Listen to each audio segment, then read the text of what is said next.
નાગપુરનો ચા બનાવવાવાળો સુનિલ પાટીલ દુનિયાના richest person bill ગેટ્સને ચા પીવડાવીને રાતોરાત સોશિયલ મીડિયા પર વાયરલ થઈ જાય છે.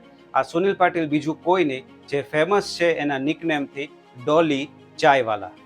છેલ્લા 20 વર્ષથી ફૂટપાથ ઉપર ચાનો બિઝનેસ કરતો ડોલી સોશિયલ મીડિયા ઉપર થોડો તો ફેમસ થઈ જ ગયો હતો, કેમ કે એની યુનિક સ્ટાઇલ કે જે સાઉથના હીરોઝથી ઇન્સ્પાયર્ડ છે અને એના કપડાં અને હેરસ્ટાઇલ કે હોલિવૂડના જેક સ્પેરોથી ઇન્સ્પાયર્ડ છે. એના લીધે ડોલી બીજા ચાવાળાથી ઘણો જ અલગ દેખાઈ આવતો હતો.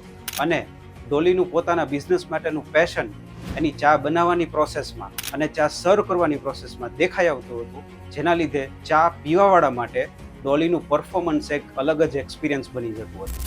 પણ બિલ ગેટ્સ સાથેના આ એક વિડીયોથી ડોલી ચાયવાલા લિટરલી ઇન્ટરનેટ સેન્સેશન બની જાય છે અને એના ઇન્સ્ટાગ્રામ ફોલોવર્સ 10,000થી વધીને આજે 5 મિલિયન સુધી પહોંચી ગયા છે.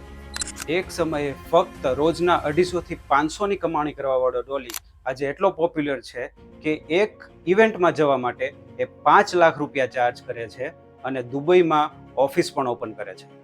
હમણાં જ ડોલી ચાયવાલાએ ઇન્ડિયાની પહેલી સ્ટ્રીટ બ્રાન્ડ લોન્ચ કરી છે અને જેની ફ્રેન્ચાઇઝી લેવા માટે ફક્ત 48 કલાકમાં 1609 એપ્લિકેશન આવી છે પૂરા ઇન્ડિયામાંથી. અને ફ્રેન્ચાઇઝીનો કોસ્ટ છે જે 4.5 લાખ રૂપિયાથી લઈને 43 લાખ રૂપિયા સુધી જાય છે.